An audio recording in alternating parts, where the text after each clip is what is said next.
They say all men are created equal. Shot! Master! I pull out the Glock. Full of suffering succotash, son. One of your nuts is hanging out of your shorts. Real glass! You have a father, but your father's dead. Hello everyone, welcome back to the Too Sweet podcast with Lucy and Estelle. We're back again with another Dynamite review this week, of course, and it's also the go-home show for Revolution this weekend, so that's exciting. So we've got a lot to get through this week, reviewing Dynamite, talking about the build for Revolution, and also we're going to do some predictions. But before we get into that, we also had a couple of viewer questions, which we like to answer at the start. So we'll answer those first. So someone asked, "Hey ladies, what are your thoughts on Mox versus Cope main event in Revolution?" And I have seen some discourse online that like it should be Tony versus Mariah that's main eventing. So I guess that's where my brain goes with this question. It goes to, should it be them instead? And you know what? Like, I'm not surprised. I guess it's not confirmed. I don't know if it's confirmed. Mox versus Cope as the main event. It would make sense. It's for the world title. I wouldn't be surprised. You know, it makes sense. It's the Death Riders is meant to be the biggest story, right? The world title is the biggest title, but then there's definitely an argument to be had that the women's championship should be treated with the same level of importance. And I think Tony and Mariah, well, we've said it multiple times on the podcast, what a brilliant story they've told and how excited we are for this match. And I'd love to see them main event as well. I mean, I'm not salty either way. I guess that's a roundabout way of me saying I'm fine with Mox versus Cope main eventing, but I'd probably be happier because I'd be very surprised if Tony versus Mariah was main event. How about you? Yeah, I mean, they did main event Grand Slam, so they did get that moment. I know it's not a pay-per-view, but it was, you know, Tony's home country.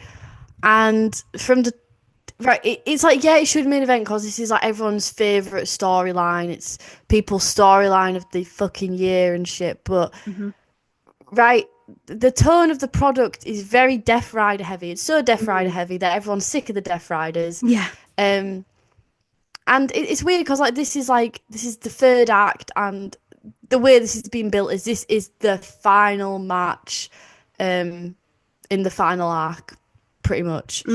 Whatever that means, I guess we can get down to when we do our predictions at the end. But yeah, the tone of the product is the Death Riders, and I suppose there's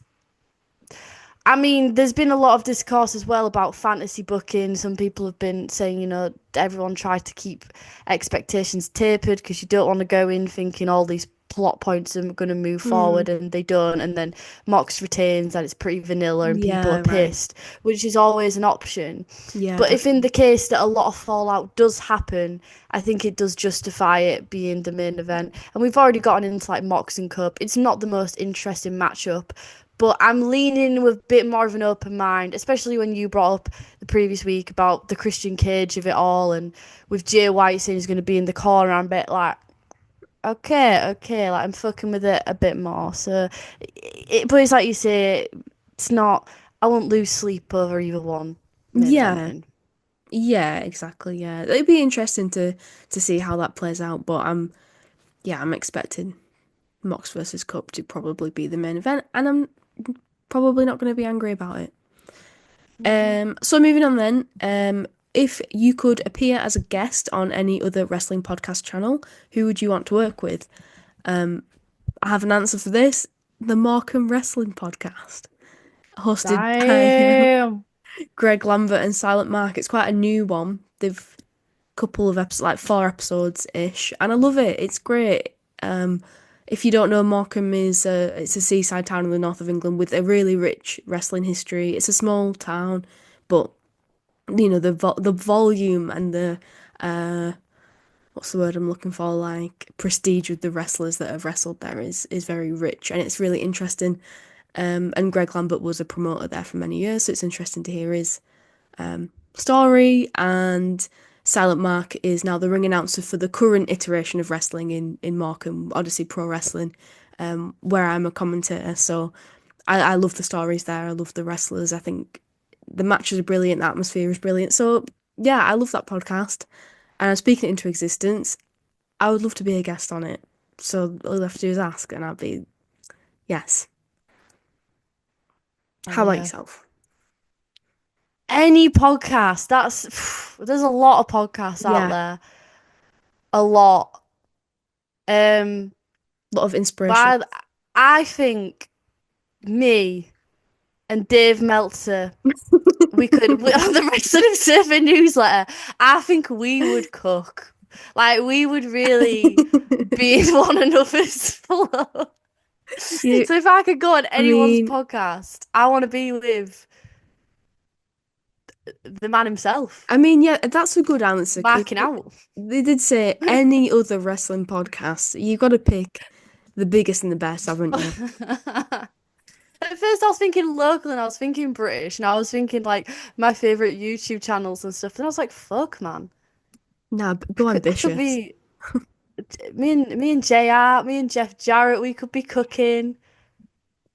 Like, Oh, I the know world is the oyster. Renee doesn't really do a podcast anymore, but definitely that one as well. That was so good. Anything Renee does, like the close-ups she's been doing, Oh, she was cooking this week. meal and a match. Yeah. Anything the woman's putting out, I'm eating up. I'm cleaning that plate. Yeah, absolutely. She's brilliant. She is top inspiration. She's incredible. Yeah, I would love to be on that podcast. Speaking of podcasts that don't exist anymore, Guiding Light Radio by Isaiah Quinn used to be a really good one. He hasn't done an episode for a while. He did this segment where it was like, what if you were at a wrestling show and there was a zombie apocalypse, like what would you do? How would you escape?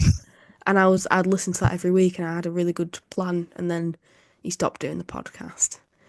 So if you're listening to this and you want to Fantasy revive booking that, a zombie apocalypse. yeah. Like, what Fucking weapons hell could with you it. use from underneath the ring? Like, what's your escape route? Very thought-provoking. Yeah, but you've got to use them in a wrestling way. You know, you've got to, if you get the sledgehammer, you've got to jab them in the stomach. You can't be using the head of it. Nah, you And the can't zombie be will sell that. following wrestling rules. So yeah, that's a good question. Thank you for that question. And we had one more, which is a pretty quick one. Random question: do you two watch WWE or just AEW?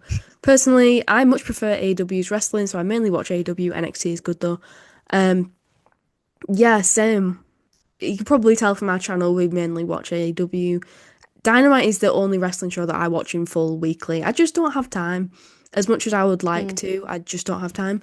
And I prefer AEW's style to WWE, just in terms of like it's less sports entertaining, more in-ring stuff, a bit more, dare I say it, serious. But I do sometimes watch WWE. For example, I watched the Elimination Chamber that was last weekend, just because, like, you know, there's a lot of hype around it. Obviously, John Cena turned heel. I mean, come on, that's big news. Like, even if you're a huge WWE hater, like, you're still gonna know about that and talk about it, aren't you? So, I enjoyed Elimination Chamber. I do usually watch WWE pay-per-views, but I don't watch it weekly. I thought the women's chamber match was very good. That's my main takeaway. But yeah, we've reviewed one episode of NXT on our channel as like a bit of a special episode. So that was fun, and we both quite enjoyed it, didn't we? So yeah, we're not fed haters. We're just not fed enjoyers, really. Different horses for different courses. Different strokes for different boats, folks. I don't know. It's yeah. Not got anything to add. No thoughts on doing. Not particularly. I'm quite tired today, so I want to watch what I say. So I'm Fair just gonna enough. leave it at that. I'm just gonna yeah. Do you know what? Like Damn. yeah. We're getting conservative with Estelle today. She's watching what she says, guys. Well, if you know, for example, we do have a episode on the channel where I went to a WWE live event and I vlogged it. So there's that. If you're interested, I don't know. I get it, this person asking this question clearly is an AEW fan as well. And that's obviously with the nature of like the videos that we make, that's the core of our audience too, AEW fans. So that's just the way it is. But yeah, and we get a lot of the feedback that we get is oh, it's so nice to have a podcast that's actually positive about AEW and it's not just shitting all over it. And we're just like, well, yeah, we enjoy it. We wouldn't watch it week on week if we didn't enjoy the product and review it and stuff. So yeah, AEW good in a roundabout way. In conclusion, the dub is good. Yeah. But what I will say is go and support your local indie promotion because it's better than all the big companies. But anyway, let's move on to talking about a big company. Let's review Dynamite this week, shall we? Aye, Captain. Disclaimer. I was EP today, and when I get EP, and I ate a lot. I had a big tea and then I had a massive bag of mini eggs. Oh, And nice this really took me out. I feel like I'm actually coming back round now, which is quite annoying. But when I was watching it, I was in a really like irritable mood, like an overstimulated mood from the day. So I enjoyed the show. You feel me? Okay, you said you're in an irritable mood, but you enjoyed the show. That's a good sign. I enjoyed the show. But I preferred last week's show for the build. But this isn't like a bad thing. I don't have the expectations of a good send-off show. WWE, do you know what? Give it to them. They are better at it's the WWE conditioning is like, there's a big send-off, and especially the episode after the pay-per-view, it's big. Yeah. Especially after WrestleMania, but it's not the same in AEW, and I've slowly become conditioned to that because I've been watching, as the previous question said, to watch WWE, mainly watching AEW, so I'm more in that mindset now. But yeah, there's just a few. This was just a fun episode. The wrestling was fun. It was like an exhibition. There was nothing too serious. I don't think it was just light fun. But I'm still really excited, don't get me wrong, but I don't have the level of hype. But I do. I'm still really hyped for Revolution, but that's more from last week's build rather than this week, if that makes sense. That makes complete sense. That's where I'm at as well. Cool. I just watched this and I was looking at it through the lens of, is this making me more excited for this weekend? And most of the time it was no, because you're right, like last week did a lot of that. Yeah, last week did a lot of that legwork, and then now a lot of it was just unserious and like you didn't really affect the story whether it happened or not. So and I think I guess I was kind of similar, like having a massive sugar crash and just watching it. Yeah. Oh, I can't really be bothered with this. I just want to get to Revolution. That was my feelings watching this. The seeds have been planted. We didn't really need this episode. We could have had Revolution and cut this episode. This week. There was just. Well, we're going to get into it. We're going to get into it. Right? Into it. So, MJF, he's in the streets of Sacramento. Also, what a cool venue. Yes. I really liked the way they adjusted the set design to fit the venue. It was just very on. I don't know the history of the building, but it was a cool building. It was very visually striking. That's it. Sometimes today's gonna be a waffle day, and I'm really sorry about that. But sometimes I can't think of the word. You just nip it right there in the bud. Articulate. He's so articulate. Oh, thank you. He's in Sacramento. Last week he's ran out of the venue. He's not letting Hangman get that sort of release. But he's here, he's high energy, he's screaming to the camera, which did hype me up. I was like, Yeah. okay, we're here, I'm ready to go, I'm switched on. At this point, I still had my mini eggs. I was like putting 5 in my mouth at once. I was like, let's fucking go.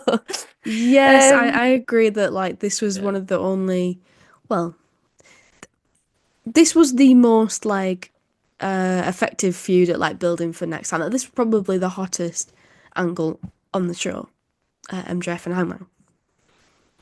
So Shivani was already in the ring, and it was revealed that they were going to do the sit-down sign-in for the #1 contenders match. Swerve and Ricochet. Ricochet comes out, and he's not wearing the robe, and he says that he's going to have some modifications done to it, and he says it's in good hands. Is it because, following on my theory of Prince Nana turning heel, is it because Nana will produce it on Sunday? Is he going to come down not wearing the robe, and at the end of the match, when Nana helps Ricochet win the match, is he then going to have the robe on and it's going to have some kind of like Ricochet adjustment? Or am I just going fully committed to my bit? I don't know. Well, I don't. again, I forgot about this. I don't know how I managed to forget. I'm very, this whole angle, I'm very worked by it. I'm very like, Yeah. oh, Ricochet, you bastard, how dare you take that robe? So, but I think your theory is great. It would be fantastic. I was just thinking, give him the robe back, you horrible, horrible bald man. So, And he was so annoying in this. yeah. Like, he dialed it up to like 11. He's just, it's just, I mean, it works. It works for the role that he needs to fill, but God, he's just, Oh, absolutely something about him is just unbearable. It's grating. It's really you want gets to under see him my get his skin. head kicked in. I do. Swerve's composure was unsettled throughout this, and he made basically at the end a little dig at Ricochet's relevancy, and name dropped or reference dropped his wife Samantha, and Queen. as he's leaving the ring, Ricochet goes to stab Swerve with the scissors, but Swerve is able to catch him and slams him into his forehead. Now, this was cool and really great.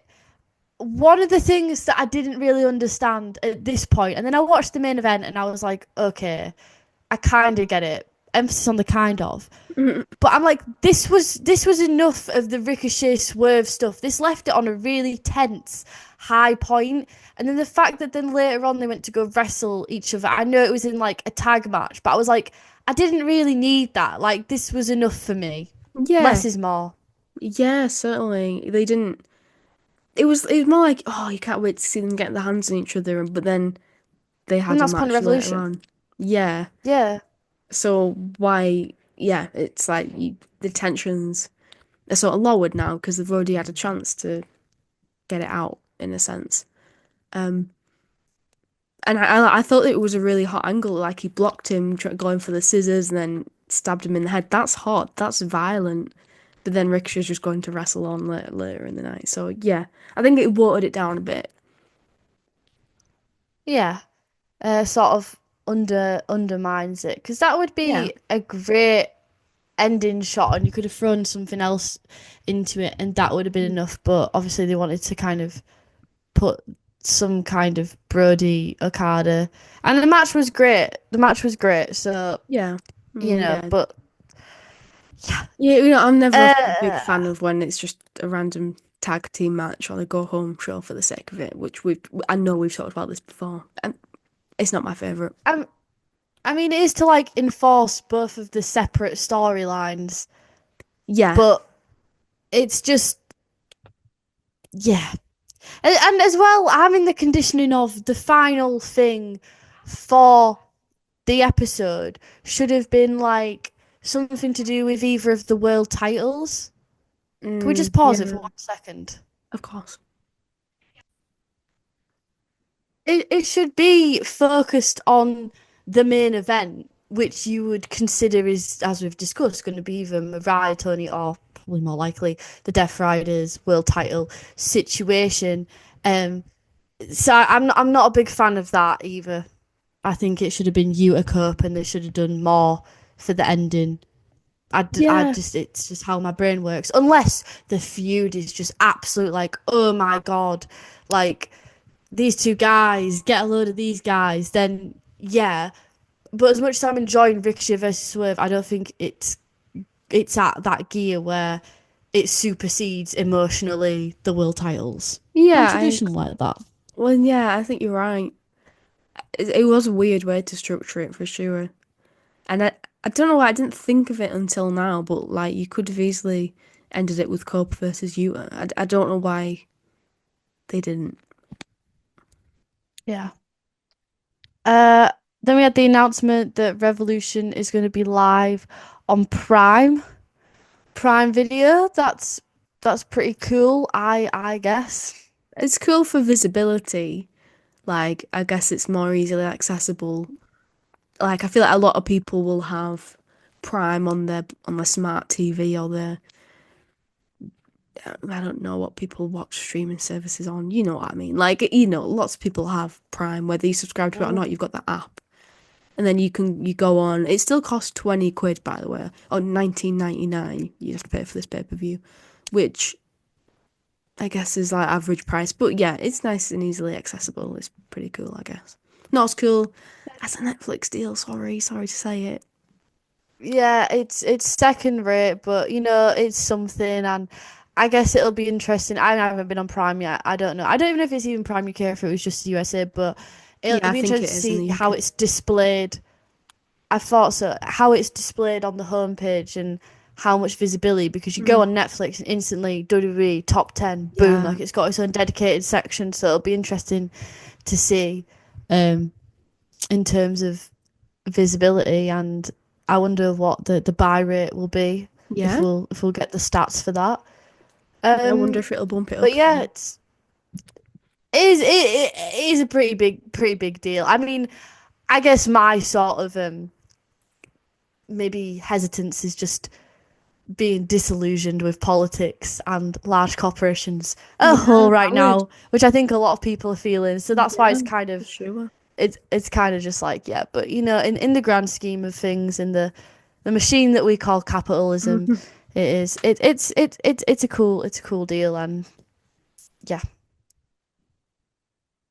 Agreed. But it's like you say, I know that with Prime, it's just they're using it as an outlet. It's not like HBO, where it's like a deal and they're getting Yeah. the library in there. But even on HBO, you still have to pay for it. I can't remember if they said by the end of 2025 it's going to be either a reduced rate or free. But obviously with WWE, you have that edge that it is free. It's difficult though, because it's a smaller company, and I guess with attendance in ring in person, attendance in the venues, if that's low, you need to get your profitability up from somewhere. So I wonder how. I mean, I know they do quite a big turnover to pay-per-view buy rates. That's more people are watching the pay-per-views than the actual fucking weekly television. So Mm.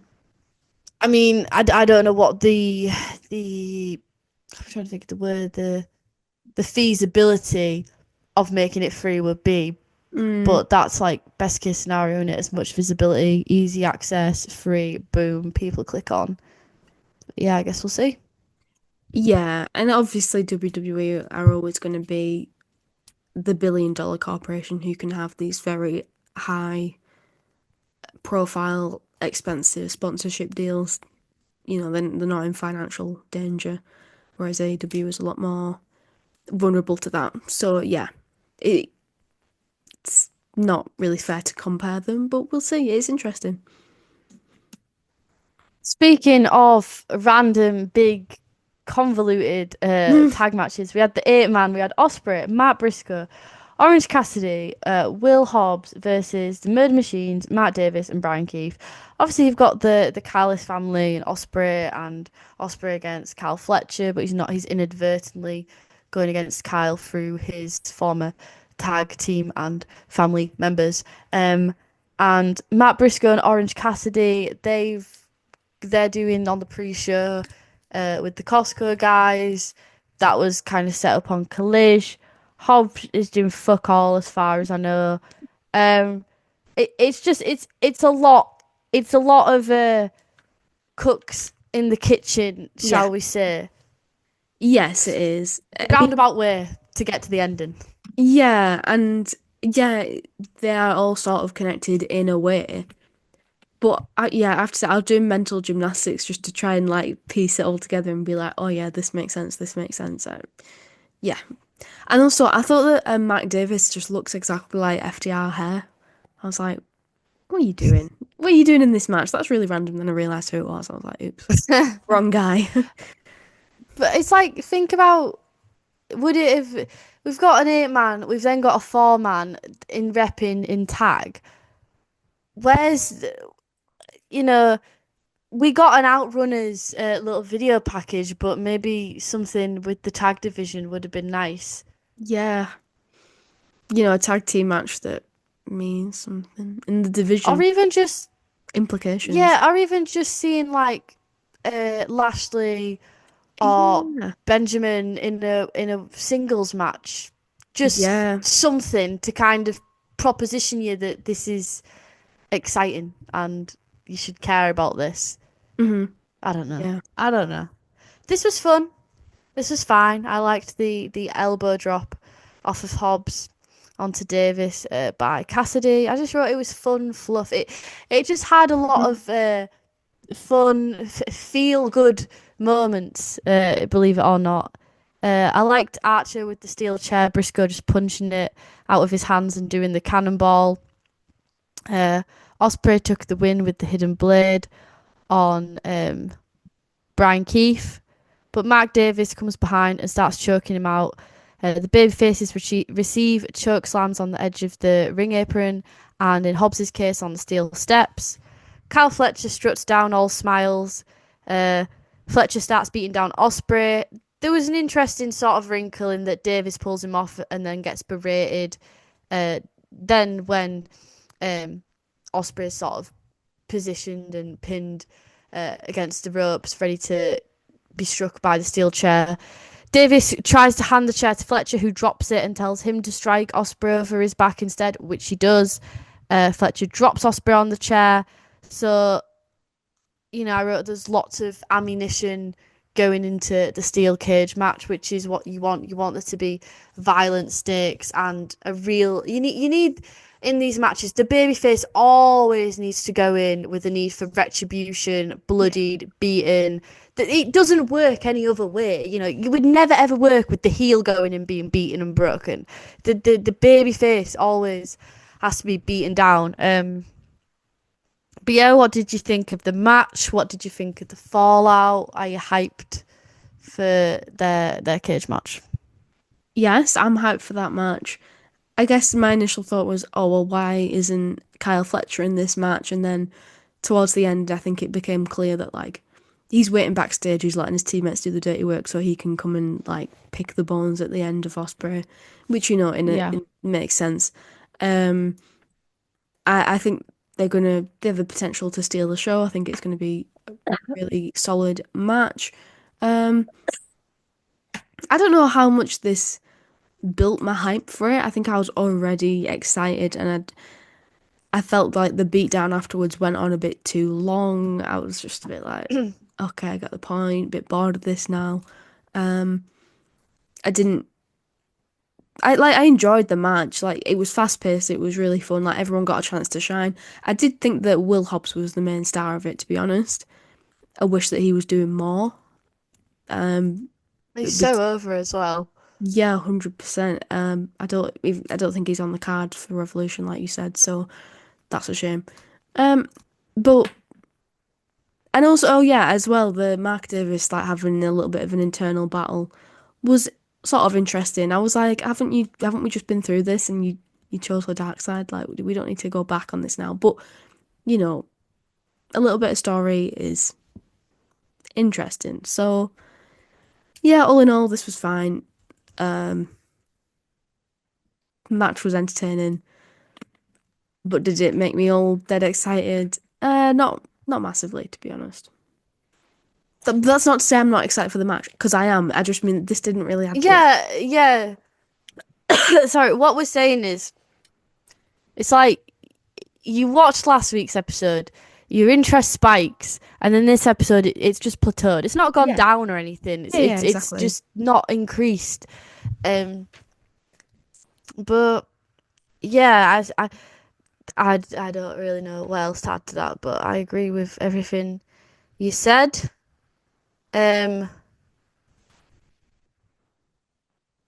What the hell does that mean? You've disappeared. Oh, sorry, Takeshita. Sometimes my notes it's like take Kenny VP, Takeshita Kenny video package. That's what that means. Got like the shorthand version. That's what I'm like. It's like being in meetings and you're taking minutes. That's what it's like. Getting the action down.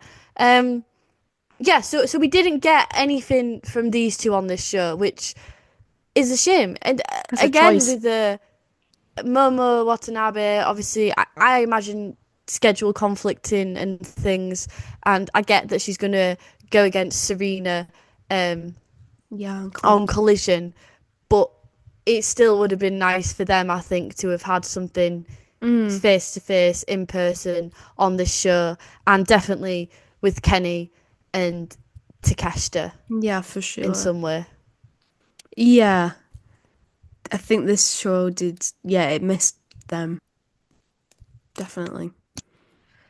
So then we got Yuta versus Copeland, and the whole crux of this match is to really enforce the fact, which has kind of been done subtly, but in this match it was really trying to be pushed to the forefront of Yuta transforming into Danielson. We've had it with the hair, the beard, the use of the Psycho knee, cattle mutilation, and the attire as well was really striking. The black and the red, sporting the American Dragon colours. They had a pretty fun match, technical. Again, nothing flash. Nothing wrestling this, and that's fine because it really doesn't need to be for like a go home show. It's all about the angles, which was Copeland picked up the win with the spear, and he raises Yuta up and shakes his hand and says, "This is what respect feels like," which is really striking. When Mox came down and berated Yuta, sort of was shoving him around, tensions were high, but Yuta shoves him off, and Mox follows him to the back and tells him to keep walking, and Yuta's like, "I'm walking here." And Mox is now all alone. He says, in reference to Copeland, "You've rattled my cage, but the bars were there for your safety." I was like, ooh, that line is cold. So yeah, he's all alone. He's not got any of his artillery. All of his defenses are down. And in the case of Yuta, it's not the case that he's been taken out. It was kind of ironic. He was like, "You've manipulated him," in reference to Copeland with Yuta. But it's still, to me, it's still not as clear as... I wouldn't be surprised if on Sunday Mox does return and Yuta kind of helps with the conflict. We know Jay White's going to be in Copeland's corner, and if they are going to do Mox taking the win and not that many shenanigans, White and Yuta have a lot of history together, so maybe we get edged and it's like Yuta's about to, and we think because we've been baited in by this match that Yuta's gonna turn face, but he might not. He might have weakness. It's just Yeah, definitely. I enjoyed this match. I thought it was good. Like you said, it was technical rather than personal. So like with everything that had happened, like before, like commentary made a point of being like they thought he was gonna come, like Cope was gonna come into the match like all guns blazing, try to kill Yuta, but it wasn't like that. He was respectful of him at the start. They had like a fair wrestling match, and he, like you said, shook his hand at the end. So and they said this is what respect looks like. So that was, that was really blunt, really obvious what they're trying to get across. But also like I think that he sees Yuta as a victim, like he's being brainwashed, he's being manipulated. So another interesting part as well was when Cope like landed funny and he sort of sold his knee, and Yuta sort of hesitated for a second before then attacking him and like taking advantage. So yeah, I think it's quite blatant now, like just the moral ambiguity of Wheeler Yuta. Which side is he gonna fall on? And I'm excited to find out. I think Yuta's a really good wrestler, and yeah, I enjoyed this match. I think that the story has been quite effectively built, to be honest. I know that a lot of people have problems with the Death Riders. That's fine, but I've quite enjoyed this. Is Yuta gonna maybe help Copeland win, and then Christian interferes? That's like, catches in. I guess that's sort of the most predictable outcome, but just because it's predictable doesn't mean it'd be bad. And also, like we mentioned last week, is Jay White gonna join the Death Riders? I don't know. I'm excited to find out. I think there's a lot of ways this could go. The fact that it might just end with Moxley just winning clean is also quite exciting to me, because that would just be an absolute shit show online, and I think that would be funny. So yeah. Yeah. I like with Yuta and Copeland sort of mirroring some other situations right now, is that sometimes all it takes is like one good person or one person to see. You just need like that one person, and it kind of pulls you out of it. And Yeah. the impact in kayfabe of Copeland picking up Yuta and trying to like end the cycle, and it's like Christopher Daniels, the way he was so graceful even after Hangman ended his career. Yeah. And how that kind of brought back like his humanity, and will it bring back? I know Yuta's not so far gone, but and with MJF and Adam Cole, he pulled him out of the darkness just to push him back in. Oh my It's gosh, yeah, that's traumatic. It's deep, man. Oh my god, there's no Adam Cole in this episode. But yeah, it just takes one person to see Said the nobody good in ever. someone. Yeah, I missed Adam Cole. Is that a I miss Wardlow. Where's Wardlow? We want Wardlow. It's my favourite meme. Also, there was some fucker, and he wasn't even a kid with a fucking Bandido mask on. Oh yeah, I Like, noticed damn. that person. Yeah. I That also got me. shout out to the person who had a sign that said "Step on me, Statlander." That was like one of the first shots as well, right at the very start. Like that set the tone for the evening. Real. Then we had the Outrunners. Like I said, they had a video package, but it was very entertaining. It was like Rocky themed. It had the whole like I don't know, VHS tape editing, the music, the filter on it. It was highly entertaining and enjoyable. But it would have been nice to have seen some. As always on go home shows, like, I'm just greedy. It's like I appreciate You want video it all. package, but I'd rather just see something in person. Yeah, yeah, because they on the Revolution card? I don't know, but yeah, it would have been nice to see him Yeah, they're do going something. against freaking the Hurt Syndicate for the titles. Oh fuck me, I forgot. Yeah. Because that's the energy that this show was giving, that match isn't happening. Yeah, I know this video package, yeah, obviously. But like I guess I didn't pay full attention to it, and it was just like, oh, it's just them being dudes in the 80s again. I just totally forgot that match was occurring, so I think we could have done with the Hurt Syndicate. Yeah, or even if the Hurt Syndicate had a responding video package, it creates the narrative which we got last week of the Hurt Syndicate do not give a fuck, which wouldn't matter if the Outrunners went in and beat their ass and took the titles, because then it would be kind of satisfying. But we know that that's not going to happen. Exactly So it's right. unsatisfying going in. The match isn't really going to be. I'm sorry, I just don't think it is going to be that satisfying. I don't think, I don't think it. I think it is just going to be the Hurt Syndicate being dominant, and at that point, what momentum did the Outrunners have? And that's like one of the tag teams that you really should be building. But anyways, and then the conclusion coming out of that, like, is anyone better off or worse? I don't know. I don't think so. I think people are just the same, and it shouldn't be like that. If people should go into storylines to be changed and to progress, And if there's no progression to be made, don't waste my motherfucking time. In the words of Pitbull, there's nothing more disrespectful than wasting someone's motherfucking time. I Yeah, stand by that. exactly. Shout out to Pitbull, words of wisdom that to live your life by.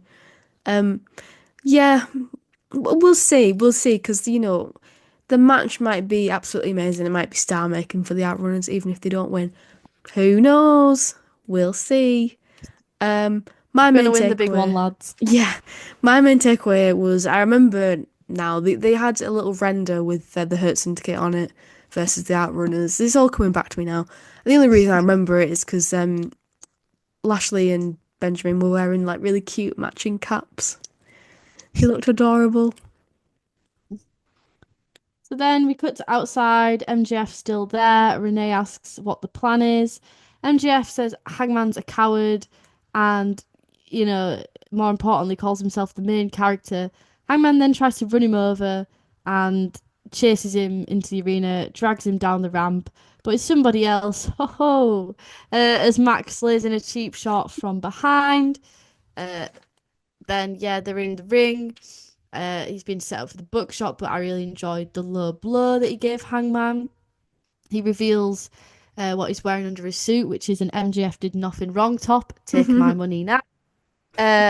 Lays in blows on Hangman, and then the security uses the dynamite diamond ring. You people love when your cowboy burns things. Pause. People cheer.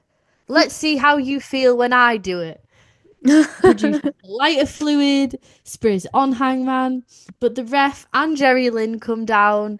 The refs and Jerry Lynn, plural. And I loved how when he was being pulled off, he was going, "Let me prove my point." I was like, "Oh, like he's so real though. Like he's so like did the man stutter? The hypocrisy, yeah. People love it when Hangman does it, but why don't they love it when MJF does it?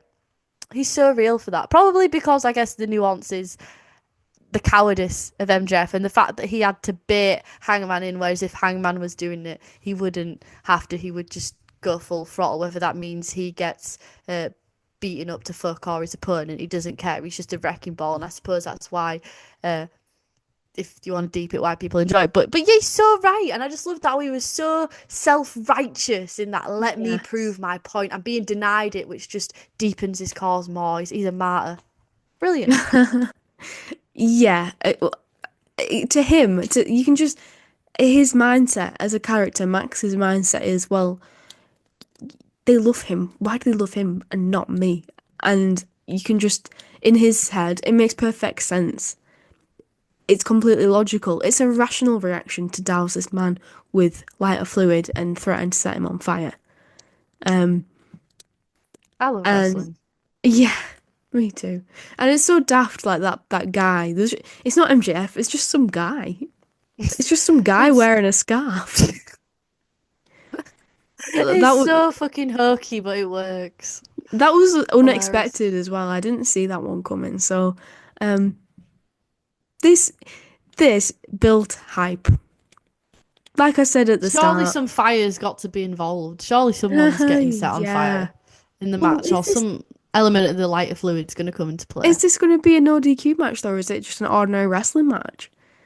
Because, I thought it was just normal. I mean, I guess we'll see when we do the predictions, but I thought it was just normal. Yeah, me too. But, like, the stakes have been built so high. It's like, how are they going to have a normal wrestling match? Like, how are they not going to try and set each other on fire? Yeah. Hangman and normal wrestling match just don't really go together at this point anymore. Then we had the segment on Queen of the Ring with the director featuring Toni Storm, so she had a little bit on it, and yeah, it's out in theatres on Friday. I'm gonna go midweek at some point next week because I'm sadly working all weekend. Oh, It's a hard life. Is it being shown? So I won't be able to go opening weekend. Is it being like shown like near you? Yeah, I'm pretty sure. I haven't properly researched it, but I was like, I hope it's. I'm gonna look right now. In the I'm UK. pretty sure it's in cinemas everywhere this Friday. Oh, I hope so. View, come on, View, pull through. But how exciting! I've been following their social media for ages now. Yeah, I've been getting the ads on Maybe it is Instagram coming and out a little stuff. bit later than Friday. It's But just I like would have thought it would be. It's a big film though, because Sydney Sweeney's in it. whenever I try and Google it, like UK release, watch in the UK, it just doesn't come up with anything.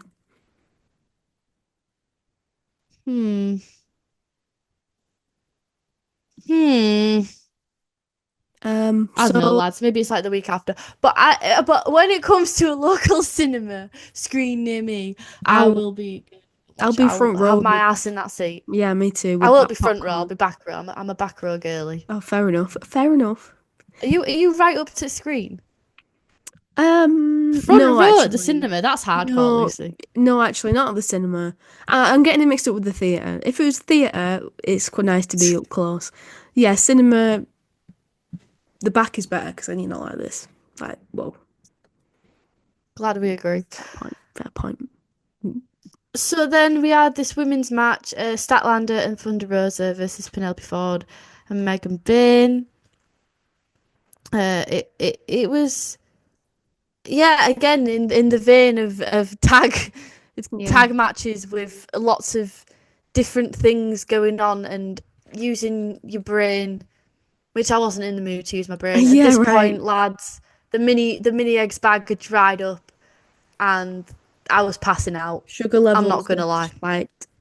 Sugar levels were going down steeply. I feel yeah.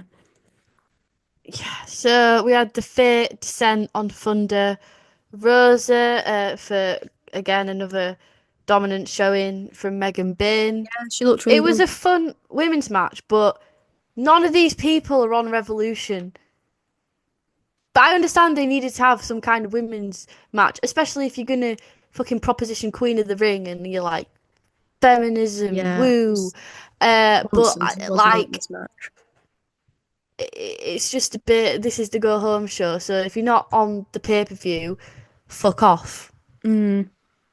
Yeah, this In was my humble opinion. it's so inconsequential. This wasn't it? It didn't really reward you for paying attention to it. Like there was no stakes, which not all wrestling matches have to have stakes. That's fine, but They do on the go home show. yeah, They do. I think that's I think that's fair enough. I don't think that's too much to ask. But this was a fine match, and it's really nice. How I mean, Thunder, whatever, but yeah, it's still Thunder, Penelope, Megan Bayne. She had the match the previous week, but it's nice to see these women who, well, Megan Bayne still just come over, but who aren't like displayed on the A tier Yeah. show, and it's great. But the Megan Bayne thing, it's just she's cool, but all it reminds me of is every time he gets a new female wrestler, it's like this is exactly how they're all booked, like Diana Perazzo, and then just left in the dust. So I'm a bit cynical. I'm not gonna We'll lie, see. the exact same thing, the exact same thought went through my head watching this. Like, she looks awesome right now. That's great. She's like being presented as this powerhouse Camille, in good it's all the matches. same. Exactly. And I was like, my head was rifling through these people, and I was like, but we've been here and And done that before. what debuts have worked so far? Monet didn't to start with, but it got there. Yeah. It was a slow And burn. Mariah May got there. But in both of those cases, Monet only really started to work, and Mariah, when the character work was introduced, Yeah. and you understood their motives, and there was a Right. connection made. You cannot. I don't know if it's just maybe men are more simple, and they think Men are that indeed more simple. if win lots of matches, audience connecting. If do lots of power bombs and squash like a fucking caveman, and it's like I need a bit more love. Yeah, we need like the emotional complexity to resonate with these characters. Like you can't just expect to connect to someone just seeing them do cool moves. Because everyone's doing cool moves. So Exactly. it's just not enough. Yeah. And that's with the whole Bandido, Luchador. The Luchador specifically on AEW programming, okay? It's the case of if I spam this person and I spam their cool moves and I force them in your face, you will fucking love them. And it's like, no. It's not how it works, love. Well, surely he knows this though, because surely he can tell that the biggest crowd reactions and the most receptive that people are being is when, developed, deep, complex characters that have had a deep story that's been built. But I guess he's trying to go for he. When I say he, I mean Tony Khan, but I know there's more people to it than that. They are like going for a quick win. Oh, we've got a new wrestler. We wanted them to get over. Let's not take the time to build a character. Let's just shove them in some good matches and just let them cook in the ring, and that's it. Which would work, right? Okay, you can do that way, but then at some point, you have to. This is the thing, right? Yeah, you've made them credible, but then in his mind, I think he thinks they're credible enough to go for a title now, and it's like there's still a bit of work that's missing. Yes, yeah, certainly. Just... But anyway, I'm sorry, but what about Ricochet? Because he came in very much as a in-ring, known for amazing. Sorry, I just got a text and it distracted me. It came through on my laptop. Like Tony Khan, he's on the line. Yeah, it's Tony being like, "Shut up, bitch." It's Ricochet, like, known for being high flying, incredibly high work rate in matches, etc. But then I guess they realised quite fast that wasn't enough, and they, turned him into a heel, and now he's doing great character work, and that's connecting. But that was quite fast. That was a quite fast realisation. So that was different to what we've seen. IDK. Play with the women. IDK. Yeah, it's then interesting. But let's move on. To more women, we had Monet with Renee, who asked her about Momo. She puts her over and talks about Momo versus Serena on Collision. Again, there's scheduling issues. Momo isn't in AEW. And so, yeah, what are you going to do? This is just a fun match, and it's going to bang. Both of these women are great in ring. And I've seen a lot of controversy online of like people being like, why should we care? But I'm like, it fits in for me. I'm not that bothered because I'm like, well, the whole thing is being a belt collector and wrestling across the globe. So why would you not pull in other women? You've got a great working relationship with New Japan. You've got a great relationship with I can't. Stardom? Yeah, Stardom. Right, yeah. People are raging about it. But because like there's a lot of other women on the roster, so why invest in someone who's outside, yada yada. I ain't too mad about it. It's just like a bonus episode. It's just like a throwaway bonus episode.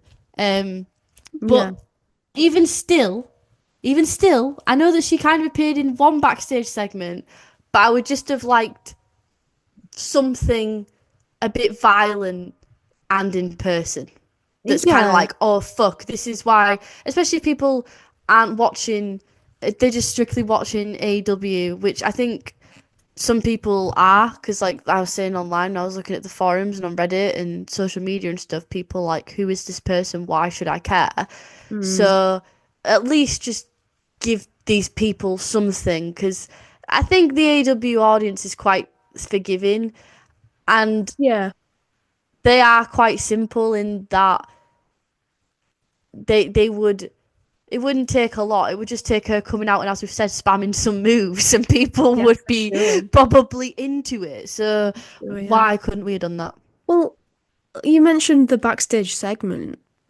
Obviously, she had to be there for that. Maybe that was pre-recorded or something, but why couldn't we have taken advantage of her being there then to do something a bit more? Why did we only get a 3-minute backstage segment? I don't know. There must be a reason. There must be, because why wouldn't you do something, not even a match, just something in the ring, like you said, some sort of physical altercation? I don't know why you wouldn't. Yeah, then at this point, right, you think you're at an all-time low. Like, your stomach's starting to hurt. you know, and your eyes are rolling back, and suddenly this knobhead peacocks down the fucking ramp. Max Caster struts on down with his stupid fucking certificate. Just absolute garbage. Jay White answers the open challenge. Blade Runner for a quick victory. I really was thinking of you at this moment. I was thinking, well, how does she feel? Like, is this high ecstasy or is this low? Low? Well, it was low to high, but also like kind of low. It was like low, like mega fucking low. Then Jay White came out, and it's like, look at that absolute specimen. Yeah, My eyes are being. I know I've eaten tonight, but my eyes are being fed right now. Like, wow, stunning, loving the look. Blade Runner, and you're like, woo, Jay White won. Again, in that simple mindset of me see big move, me like. Then the intellectual side of me sunk in and was like, why the fuck is Jay White here with Max Caster? But then it all made sense because it was just a roundabout way for him to announce that since World's End, he's had Adam Copeland's back and he's going to have his at Revolution. And at this point, I'm not going to lie, alarm bells are kicking in, and I'm like, he is turning heel. You think? Or maybe he'll stop Christian when he tries to cash in. Yeah. There's so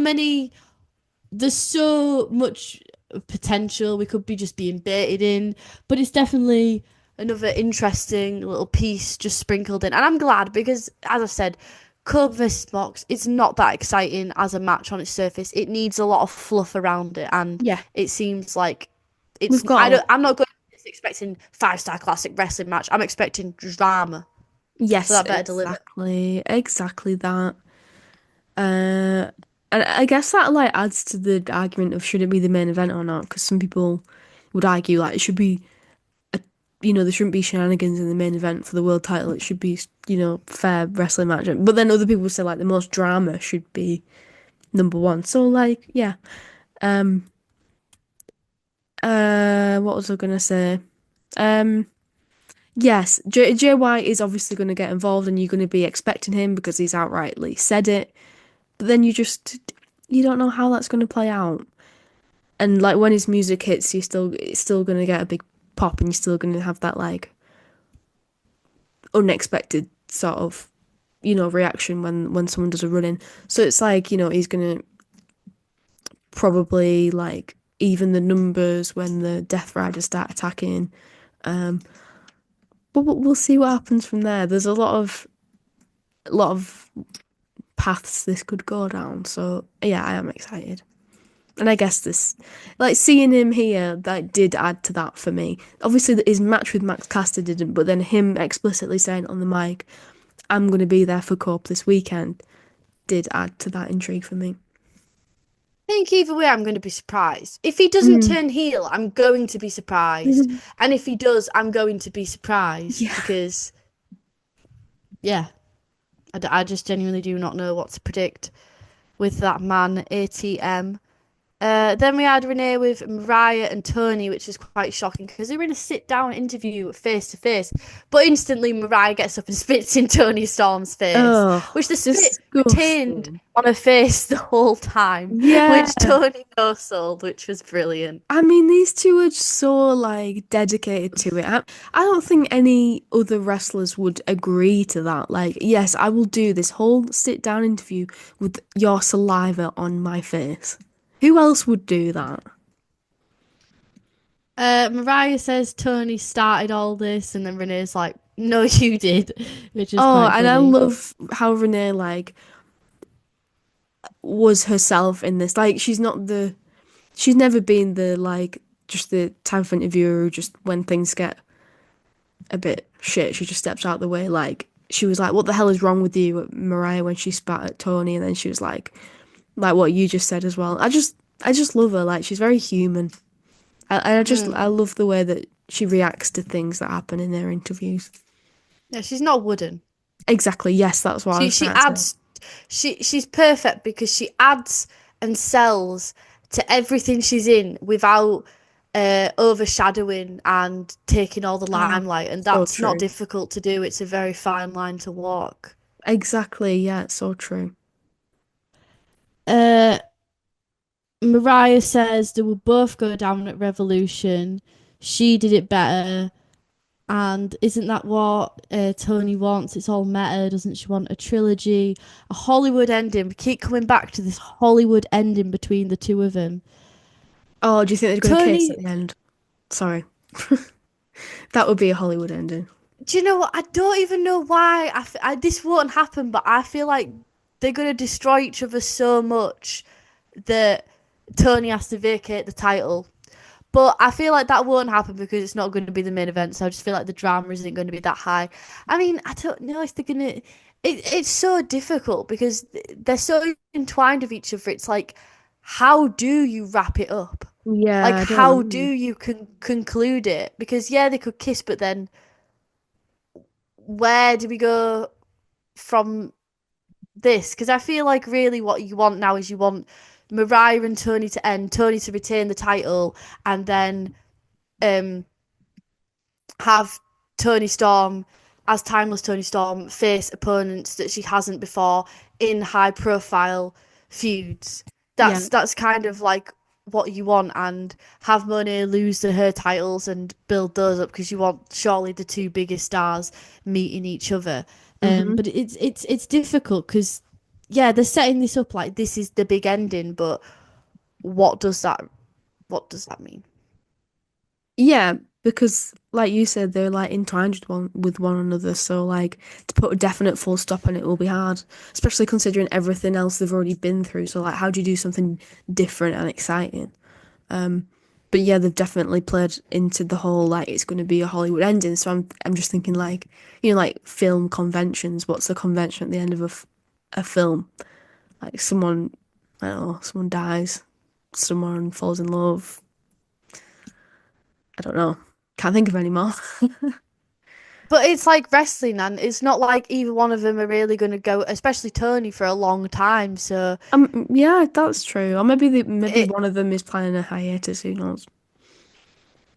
yeah, Uh, Tony says the star that she is will never live up to the monster she's become, and she will fade into mediocrity. And there's like a lot of uh, sort of tension, sort of a square up a bit, but Renee's in between them, and yeah, it it's great because it's like the Jay White thing of you don't know what to expect, and Yeah. that's a great thing.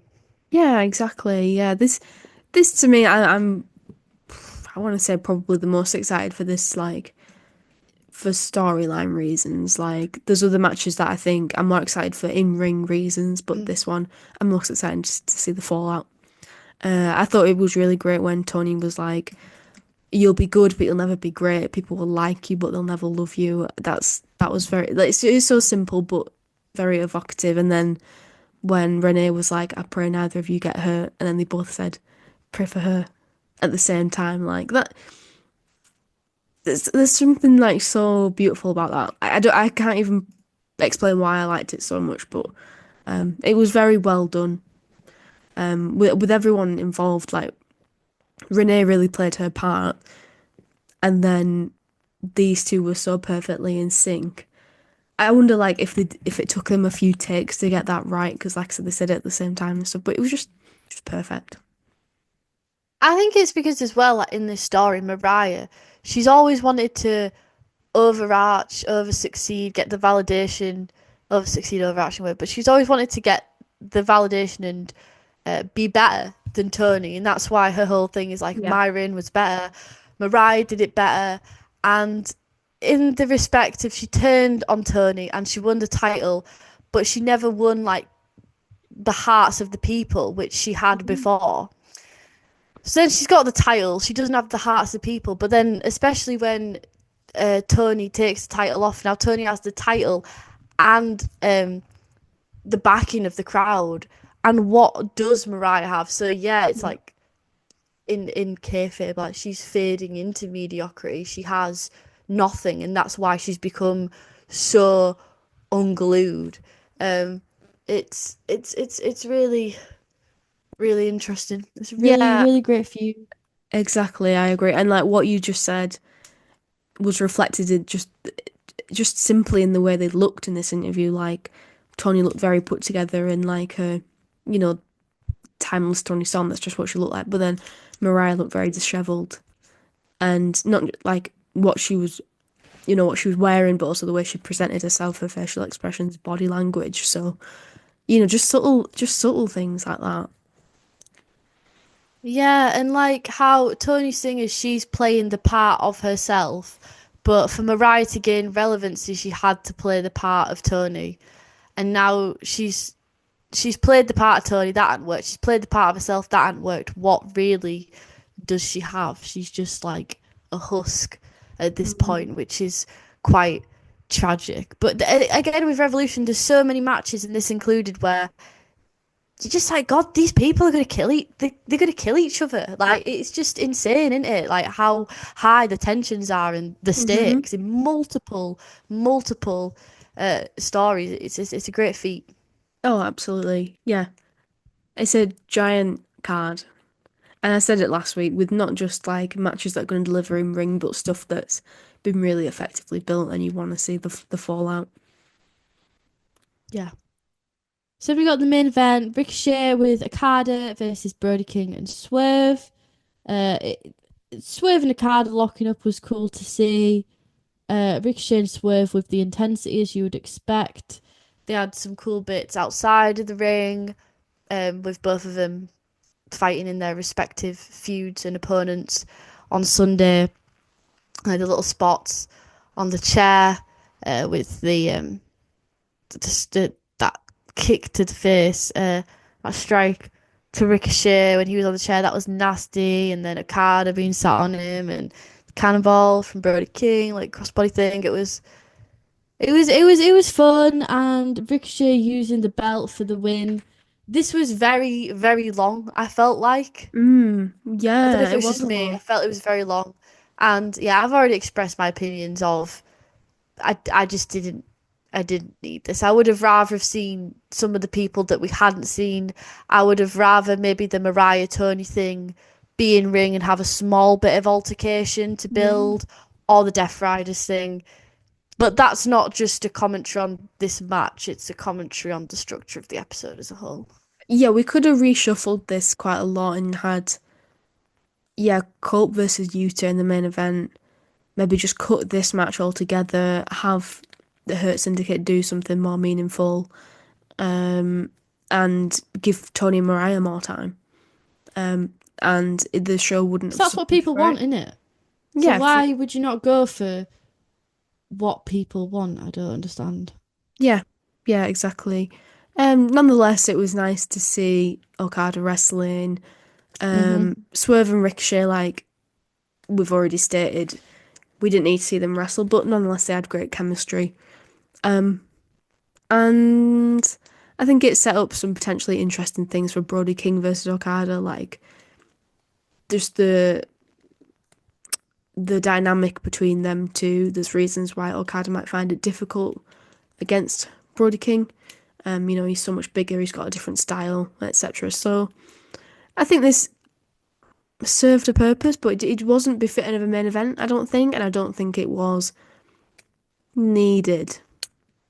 I know I also felt like the finish was a bit shit. Like I know that you need like a not clean finish so that you don't, you know, sort of going 50-50 booking for the main event to keep you guessing type of thing, but I just wasn't a fan of it. Like it's just Ricochet being a And good heel, I guess, as well. it undermined the whole scissor spot Yes, at the yeah. start of this would have been fine if they'd have done this on Collision, had this match on Collision, or had this match on Dynamite and had the scissor thing on Collision. They both didn't need to be on the same episode, the same night. It was overload for a feud that, like, yeah, it's exciting. Yeah, I'm excited to see this match, but it didn't warrant being the opening and the closing of the show. Oh right, yeah, 100%. That's a really good point actually. When you're taking up both of those spots, it gives a lot of importance, and it just didn't really live up to that. Ricochet didn't really sell to the thing at all. He had a massive plaster on his head, but other than that, it wasn't referenced much. So Yeah, I think for rating, I would go for a 7.5 overall. Like I say, I did enjoy it, and it was fun, and it was a fun show.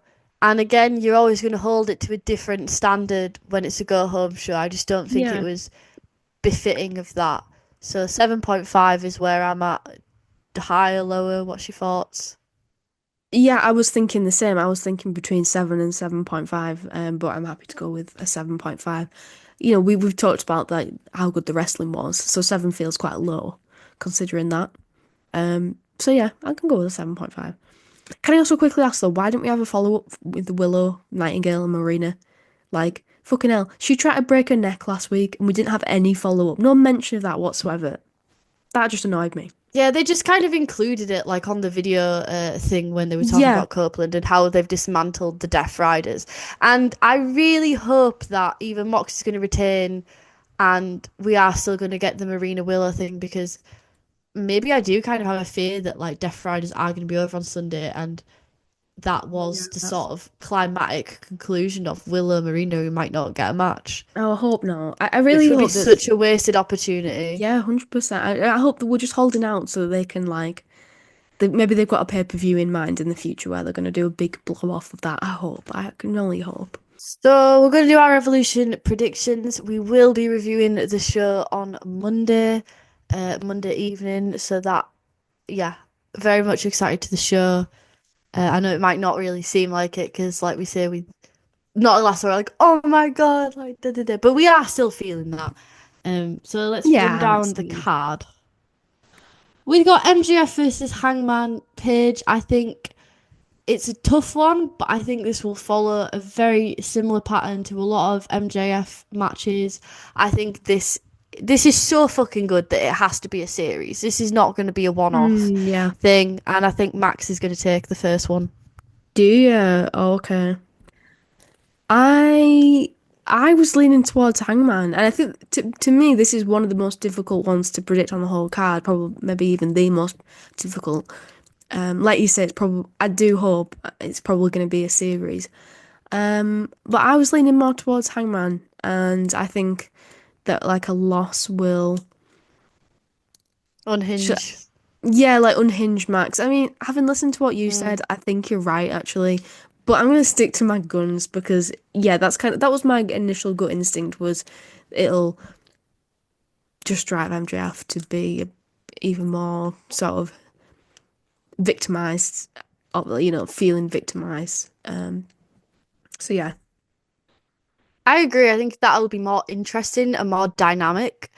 But I think I'm just kind of basing it off the kind of feuds that he's had with people in the past when he does his series, and he tends to always get the first one.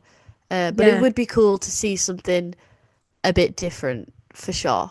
But it's like I can see it going both ways. I can see like Hangman winning and catching him off guard and him just going ballistic and maybe lighting him on fire post match.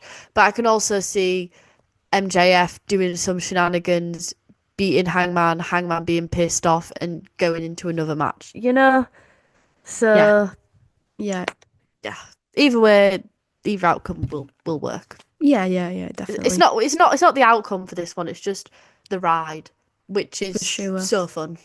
When you Yeah, don't even have to stress about the outcome because you're just like, no matter what, I'm fucking happy. I'm sat yeah, down. these men aren't gonna suffer Yeah. from a loss. Neither of them are. So Yeah, then we've got the AEW World Championship #1 contenders match with Swerve against Ricochet. I have told you my prediction for the past 2 weeks.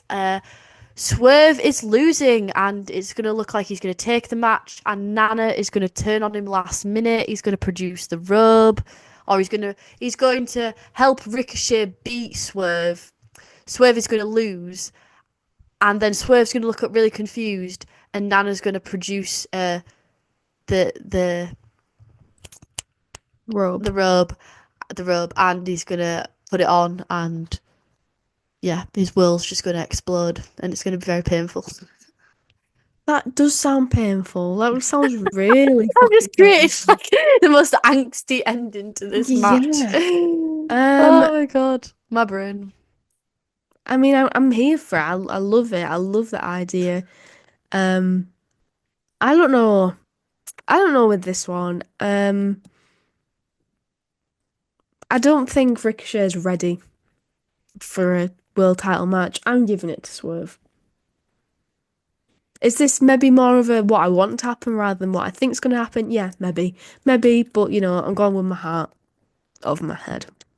But it makes sense again because you can totally see that feel-good moment of them getting the robe. But then it's like you've also got to think about this pay-per-view as a whole. How many feel-good moments are there going to actually be? Yeah.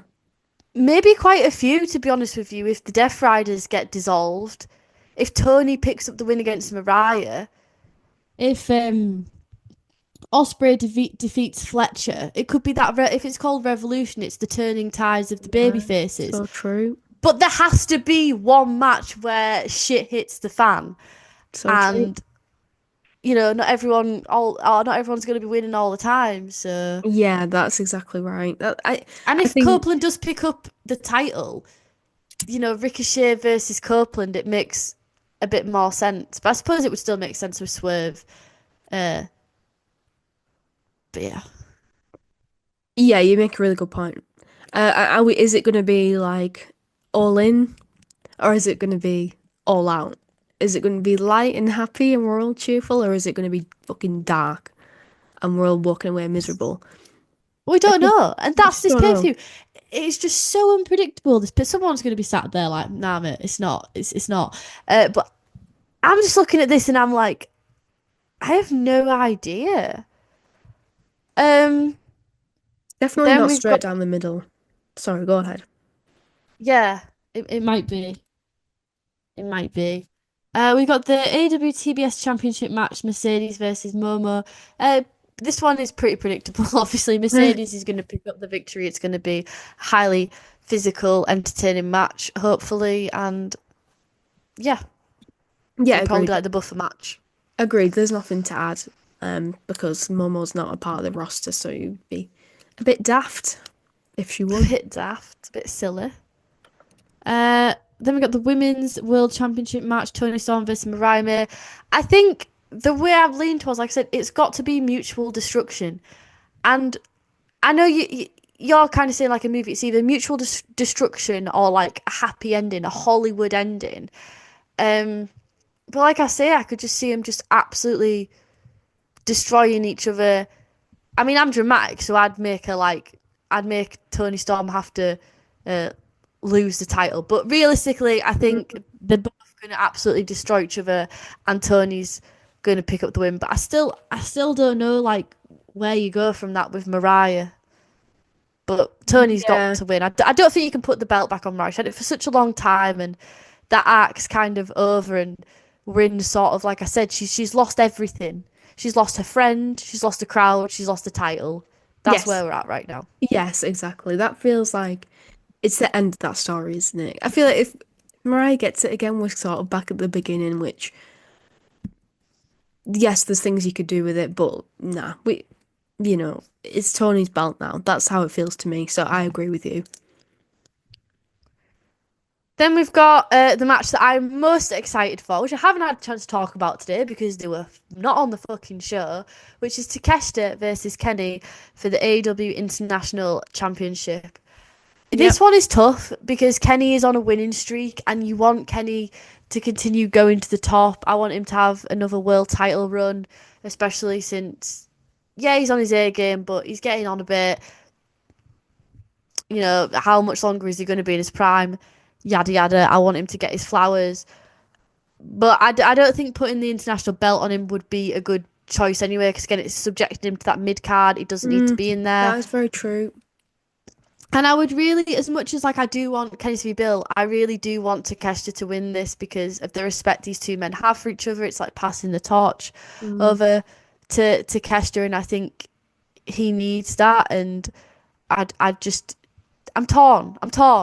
But I think I just need to see Takeshita beat Kenny, like the protege beating the mentor. I need it. Yes, and I think that that makes more sense. I think you're right, but I just think like because Kenny can bounce back from a loss and go and do other things, it's not going to affect his star power. Whereas I think Takeshita needs the win more. Um, yeah, I'm struggling again with this one because I agree with what you said, but just for the pure fact of he's returning and Yeah, and he's like how not losing, and yeah, he's and like that, seems like an unstoppable force right now. And it's like, yeah, you say he wouldn't lose, he wouldn't like have a loss from anything. But again, for me, it's just what gain would he possibly have having this title? And I think right now we need to just keep having him go up and up and up.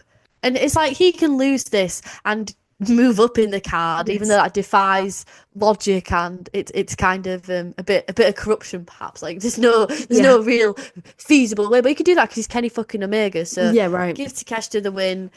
Let's wrap up the Callis family stuff and let's get marching on up that card. So by the time we've got all this Death Rider shite sorted at the top, and I say that with my utmost endearment because I do like Death Riders, when we've got it sorted, Kenneth is up there and he is ready with the top players of the company. Yeah, you're right. You are so right. And interestingly, like if this match didn't have a title, I would think that Kenny's more likely to win than he is with a title Yeah, involved, which agreed. is quite subversive. But I'm just gonna stick with my original thought, which was Omega, just purely because feel good coming back. But I agree with everything that you said. But again, I'm just going with my gut instinct.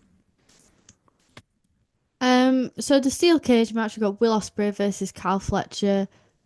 I think this could go either way, but I think Osprey is winning again. He's quite an unstoppable force. He's been booked really strong, and yeah, I could just see him taking this. But then at the same time, I could see Kyle just totally fucking raining down on Osprey, and we've already seen how he's completely come undone. The way he was treating Mark Davis earlier, and all that yada yada. Take him to the next level, and maybe the next interesting thing within the Callis family, right? Let's move Kenny on. Let's move Osprey on, and I'm really enjoying this rendition of the Callis family. But perhaps we need to have Kyle get too big for his boots, and there's a bit of a battle at the top, and we do Takeshita Fletcher in the future Oh, for yeah. Callis's favourite. Love that. Yeah, absolutely. Like two siblings fighting for the love of their father.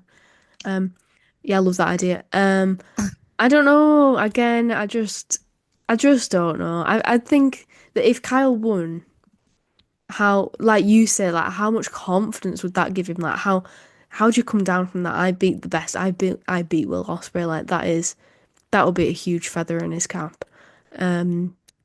But then, do I realistically see that happening? I don't know, because Will Ospreay is obviously one of the biggest draws, one of the biggest stars that they've got.